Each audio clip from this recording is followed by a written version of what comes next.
Dear learners, I am Dr. Nabi Hassan. I am librarian and head of Central Library. So, today we are going to discuss about need and purpose of library automation. As part of this lecture, we are going to cover what is library automation, what is the need of library automation, what are the objectives of library automation. If you are going to implement the automation, what should be the feasibility and planning, what are the different library automation softwares, and which is the most important integrated library management software. We will also be discussing about advantages and limitations of the library automation softwares, and what is the next level of library automation. So, basically I will be sharing with you as how you can implement the library automation and what is the last or next level of library automation. Like IIT Delhi has implemented RFID and we are running the RFID system from last 10 years. It means we are well versed with the system. We started with the Excel based automation, now we are running the RFID system. So, step by step I will be covering all the aspects. So, now apart from this, we would like to know about the automation, from where the word automation has come. So, the word automation has come from the Greek word automatos, which means something which has the power of spontaneous motion or self movement. However, in the business world, you can see that automation and computer are often used interchangeably. So, library automation in general is used with the help of information and communication technologies. With the implementation of ICT, this library automation word is becoming popular, but library automation is not library computerization. Library computerization is basically one activity as part of the library automation. If you want to automate your library, you need to first computerize your library or the area which you want to automate. So, what is the need of library automation? Basically, the motto of library automation is to help reach the right information to right user in right manner in right time. So, how you can achieve this objective? You can achieve this objective by computerization of your in-house operations. What are the in-house operation? In-house operation are all the activities that the library is going to perform, whether it is a cataloging, it is a circulation system, it is acquisition system, it is serial control, it is a stock verification or your online public access catalog. So, what is the need of library automation? It is because of information explosion. The information is coming at such a pace that it is very difficult to manage all the information. If you have lakhs of books and you are keeping all those books in the library, but you are unable to manage them properly, without automation, without computerization, it is very difficult to access book, it is very difficult to know the status of issued out books.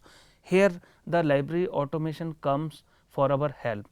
So, it helps us in making availability of information in various format, different approaches and needs of the users can be fulfilled, like you can search the book by author, title, any keyword, publisher, but in case of the catalog which are not automated, you need to search through author, title, or there are limited search options. So, continuing with library automation, the various other factors that necessitated changing a manually operated system to an automated library automation system include record keeping. Record keeping is very easy, searching, issue, return and renewal of books is very easy. The users can renew the books on their own, they need not to come to the library for renewal. OPAC and web OPAC is possible, and your library is connected with other libraries. You can be part of union catalog if your library is automated. So, what are the objectives of library automation? Basically, need in as part of need of the library automation, we have already explained some of the things, but let us focus on specific objectives.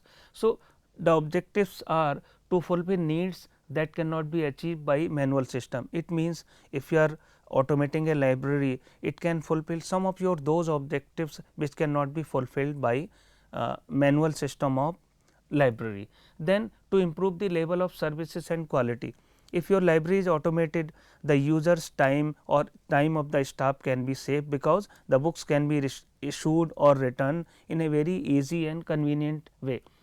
To serve as effective union catalog, your library may be part of any city library network or the network of the country like Delnet, or it may be a part of a international union catalog. It means your books may be available to others through your OPAC, or you can also request books from other library using interlibrary loan or resource sharing facilities. You can have an effective control over the entire operations of the library. You can do speedy disposal of your library work, and you can time and manpower saving are important aspect which the library automation help. So, development of new library services is also possible, and the most important thing, you can generate the reports like how many users have visited your library, how many books were issued, how many books were returned, and what is the total number of footfall in your library. This is only possible when you have the library automation and computerization. So, feasibility and planning for library automation. Feasibility means, if you are going to automate your library services, you are planning in advance that what you are going to do, whether there is really a need for automation, will it help in your library activities. So, this is the planning. Generally, couple of people are identified from the library and administration, or maybe from computer science, to they generally used to study as what will be the benefits of library automation if we are going to automate a library. You have to identify the area, you have to identify the hardware and software, you need to identify that what will be the funding requirement and whether the fund will be available to you. If you understand all the things are possible, then you can go ahead and you can prepare a proposal, and you can put that proposal before the committee which is going to decide about your funding aspect.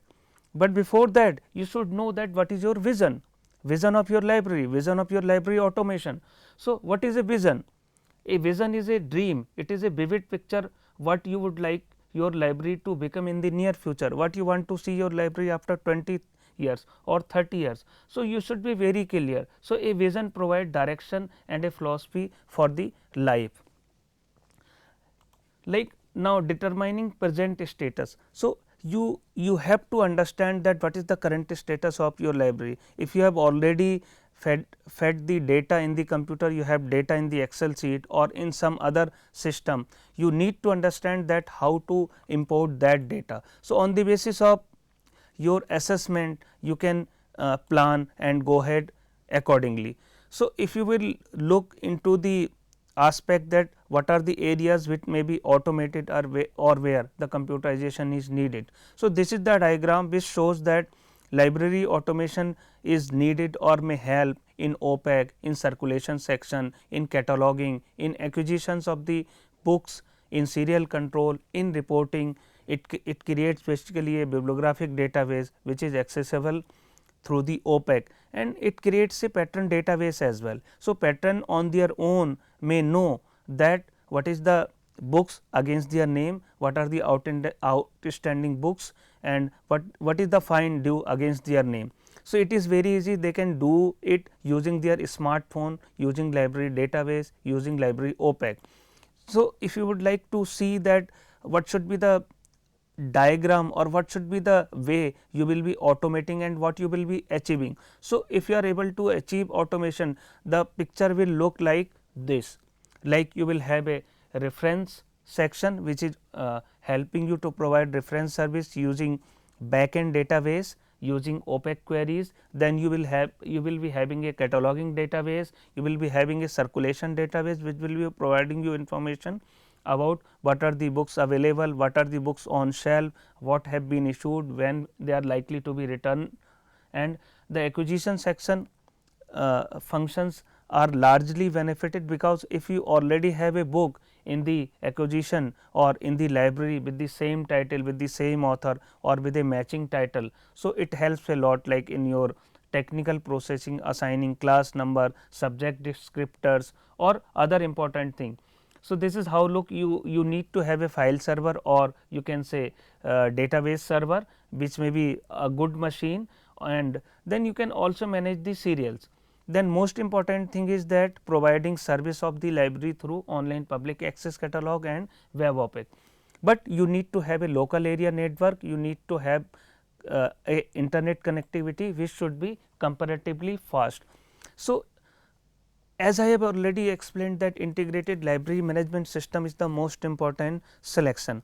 It means you need to select a best state of the art software. So, these are some of the softwares which are really popular throughout the world, like Koha, NewGenLib, ABCD, eGranthalaya. Considering the condition or the usage, Koha is currently the best software because it is open source software. I think you understand the open source software. Open source software is basically a library automation software which is available free of cost, and the source code is with you. It means you can change anything. There is a difference between open source and free software. There may be many free software. In free software you can use freely, but you cannot change anything. Like Koha is a open source software, and like your eGranthalaya is a free software. So, you cannot change anything in free software, but there are some good software which are commercially available. It means if you have the funds, if you have the budget, and if you do not have much manpower, then you can go for commercial software as well. And in India, Lipsys software is one of the most popular software. SOL, developed by Information and Library Network Center, is also another very good software. It is not freely available, but they are charging minimally. It has been developed by Information Library Network Center of the Gandhinagar. So, what should be the criteria for selection of a good software? So, as I have already as I have already told or explained, that the software should be futuristic, means your software should be supporting to your future needs. Like Koha software, it is SIP2 compliant, it supports Z39.50 protocol. It means if you are going to implement the RFID with that software, you can go ahead. But for example, if you are going to buy the commercial software, you can do everything with the commercial software, but everything is logged, it is with the vendor only. You cannot do anything on your own, you need to take help from the vendors. It means if you are going to buy a commercial software, you need AMC, you need the help of the people, only then you can run the system. It is easy to run if you have the money. So, if you are going to buy the software, or if you are going to adopt take a free or open source software, you need to understand these aspects. These are like how it matches the library requirement. I mean, what is the requirement of your library? Are you going to automate your library simply like for OPAC and web OPAC, or are you going to upgrade it to RFID level as well? So, you have to decide accordingly. Then production quality and market reputation, you need to talk to some of the people whether the software used by them is worth or not, because they are the practical users. So, you need to visit couple of libraries before finalizing a software. Then you need to see hardware and software requirement, like there are some software which comes free, but you need to buy software to run those library automation software which may worth lakhs of rupees. You need to buy many supporting software to run that library automation software. So, you need to understand what you need, what you do not need. So, and you need to understand features and functions of the software, like there are some softwares which are, you can say, interactive, like Koha. Koha has so many inbuilt feature, but the same features may not be available in other software. So, you need to understand this as well. So, these are some of the features, you can go through the features and accordingly you can decide. So, what are the advantage of library automation? I think as part of my this conversation I have already covered many of the advantages, but let me summarize these again, because some advantages are most important part. Until and unless you are aware about the advantage, you may not be able to decide which software is good for you or which software is bad for you.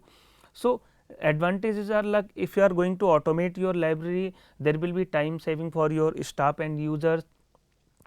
Ease of working will be there, means any reader or any staff member can easily issue the books or can easily return the book. They can check the status of issued out books. It eliminates human errors. While you are doing manual work, there are chances of human errors as well, but in case of computerized system, there are less chances of human errors. Classification and cataloging is very easy, because you can see the OPAC and you can check the class number of the same title or same type of title, and you can assign same number by cross checking with your table of the schedule, like whether you are using DDC or UDC. Then it is very helpful in resource searching. If you have a computerized library, you can be part of DELNet, you can be part of any city network. Then record keeping is very easy, you can have operational efficiencies, report generation is very easy, and there are many other advantages as well. There are n number of advantages, and it helps keep the library's collection more streamlined and updated. With the help of computerized system, you can easily weed out the books which are not in use, or you can easily weed out the damaged book. If you do not have space on the library shelf, with the help of computerization, with the help of automated system, you can write off the unused books or less used books. So, which is very difficult in case of manual system, because you will not be able to identify the less used books. So, but everything comes with some limitation. There are not only advantages of everything, there are some limitations as well, like initial investment of for automation is very high. Means if you are going to automate your library, initially you need some computers, maybe some server, maybe some networking infrastructure, maybe some switches, and you need to have trained manpower. Library staff has to undergo intensive training on automation, only they can help you to automate your library. Then retrospective conversion of data for big library is a major task. For example, your library may be having 50,000 books. So, you need to convert that data first into a database, only then you will be able to issue and return, or you will be able to provide right information to the right users in the right time using your updated OPEC. Then recurring expenditure are also significant, like if you are going to have a computerized system, then you need to have some AMC as well, annual maintenance contract, and in some cases the AMC is up to 15% as well. So, you need to understand that the AMC cost is also there. So, you have to identify from which budget head you will be meeting annual maintenance cost. Regular update for the software are also there. So, if it is a free software, you need to update yourself to install the new updates. In case of commercial software, generally they are charging more money for the updates.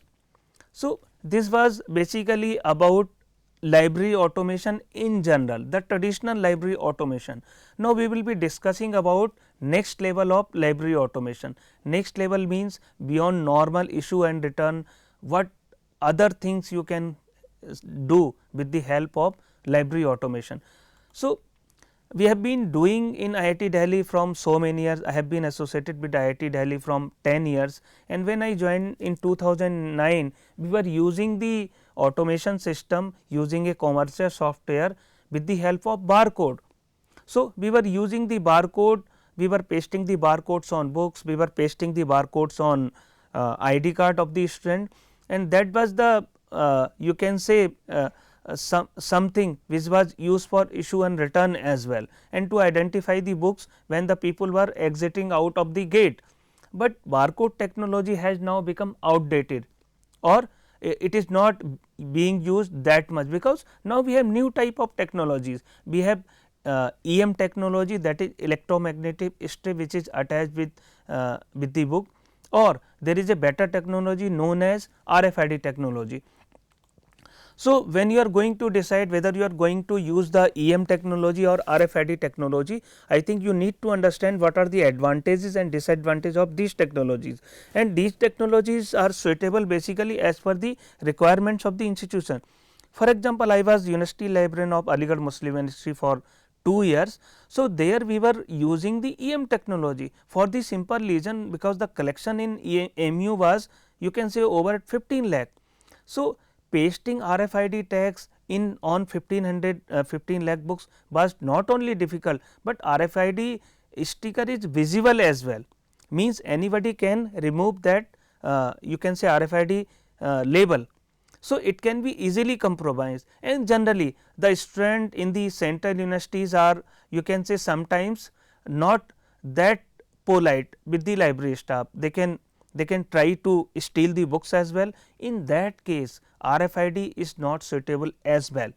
So, there we were using the EM strip, because EM strip is not visible, it is inserted inside the book and it takes the color of the book. So, it is not visible. So, student cannot remove that EM strip with anything. Okay. But the only problem with that is that you need a magnetizing and demagnetizing machine. If you want to get a book issued using EM, you have to go to the staff station, you cannot do on its own. But the advantage of RFID is that you can self check out and you can self check in, and it gives you freedom to round the clock issue and return. Take the example of IIT Delhi. I implemented the RFID technology with the help of my team in IIT Delhi in 2010. The purpose were quite different. The purpose of implementing RFID was first to give freedom to my users.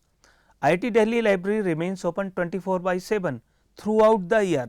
So, my users in IIT Delhi are free to issue the books anytime. They can issue the books as per their convenience, and if they want to return the book, they can drop the book in the drop box anytime. In couple of next slide, I will be showing the drop box of IIT Delhi as well. So, that was the freedom. And secondly, funding was not a major issue. IIT Delhi is a big brand. It is ranked second in India after IIT Madras in 2018-19 ranking. So, branding was also an important issue. If you are talking about IIT Delhi, if you will say that IIT Delhi is not having a RFID system, this looks bad. So, branding was also an important aspect. Thirdly, our students are little bit more disciplined. The students who are coming to IIT Delhi, they are generally coming to IIT Delhi after so much of hard work. They are cream of the country, they are future of the country, because they have been selected out of almost all out of 13 lakh students, 10-12,000 students are selected in IITs. So, they are very cautious about their career, they are not trying to generally damage the RFID labels. So, the purpose at both the places were different. So, this is a typical RFID diagram. If you are going to implement the RFID in your institution, these will be some of the facilities which will be provided. You will have a you can say, first of all, you will have a staff station which will be doing tagging.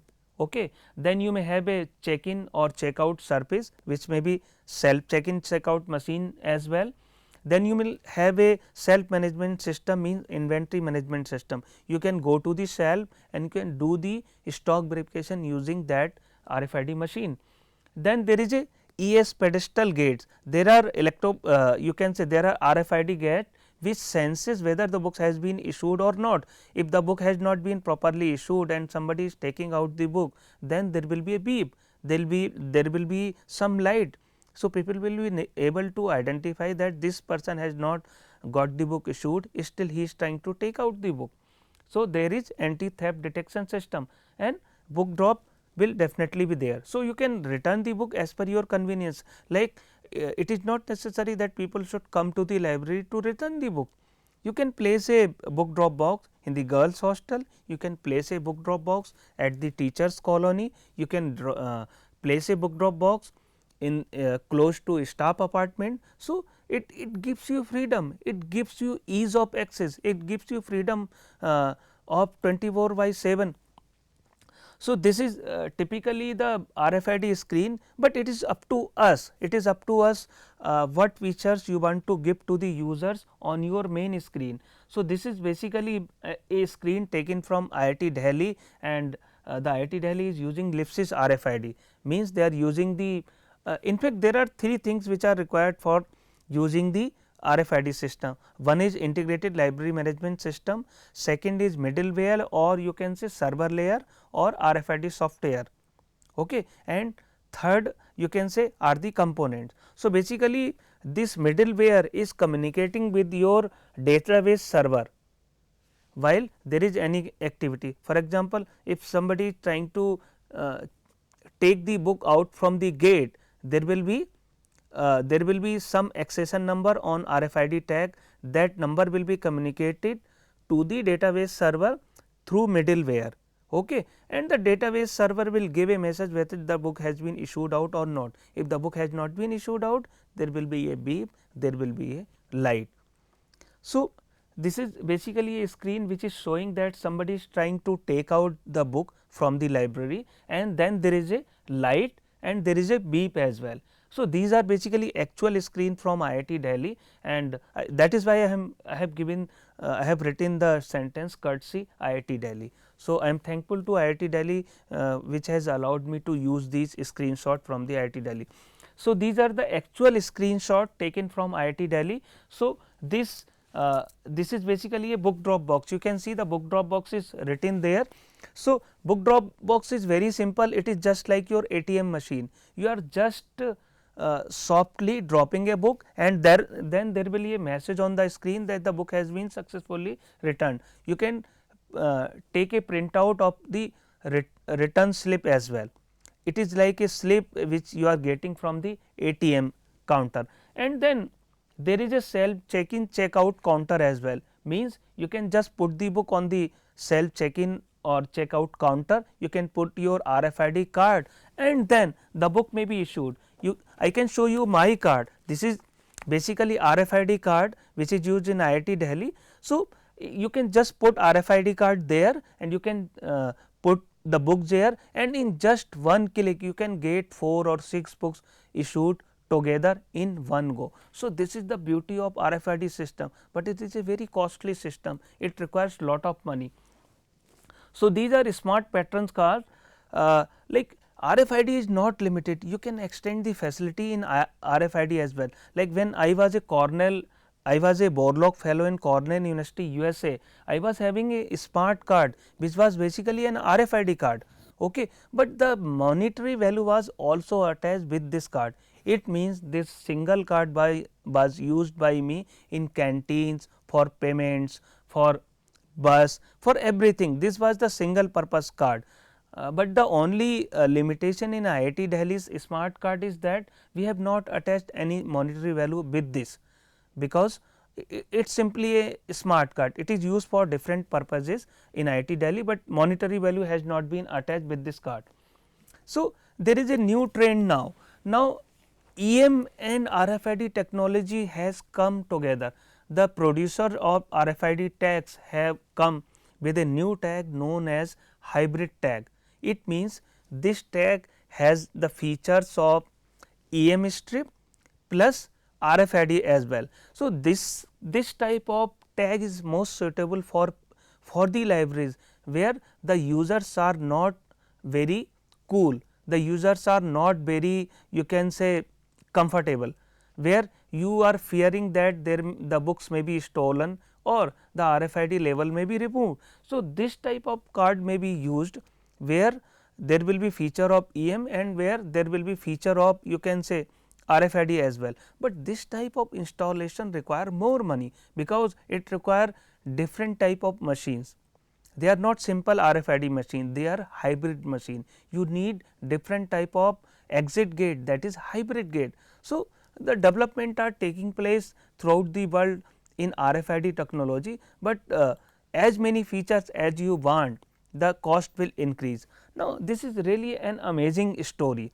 These are the real screen taken from some some libraries, you can say. I have given the reference as well, you can click the reference and you can go to those libraries. Now, the book ATMs are also available. Many of the advanced countries are using these book ATMs, like China is using, America is using, and I have given these screens from those libraries. There are book ATM type of machines, you can, if you are comfortable using the ATM machine, you can use these machines as well.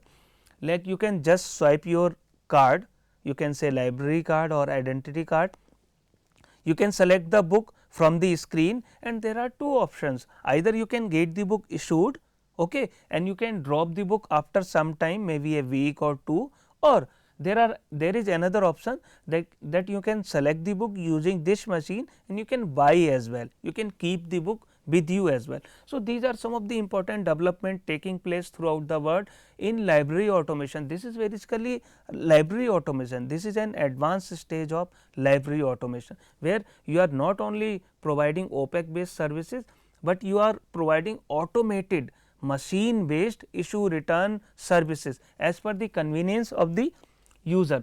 So, there are some libraries in the world, in America, in China, in Hong Kong, which are basically using integrated robotic circulation system or smart library system. This is again a amazing thing, and this is also library automation. This is really highest level of library automation. How it is working? You are going to a circulation counter and there is no person on the circulation counter, still you are getting the book issued and you are able to return the book. How it is possible? This is possible with the help of robots.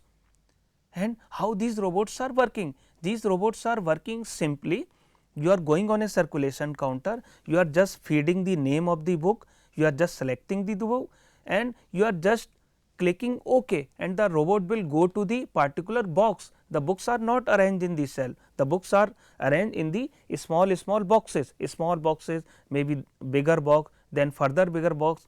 So, the robot will go to the particular box, it will pick the book like it has picked this one, the first one, and it will deliver book to you on the circulation counter. And in the same fashion, when you want to return the book, you have to pass the instruction to the robot and you can keep the book there on the circulation counter, and the robot will pick up the book and it will place back on the in that particular box. So, these are the development which are taking place throughout the world and people are adopting.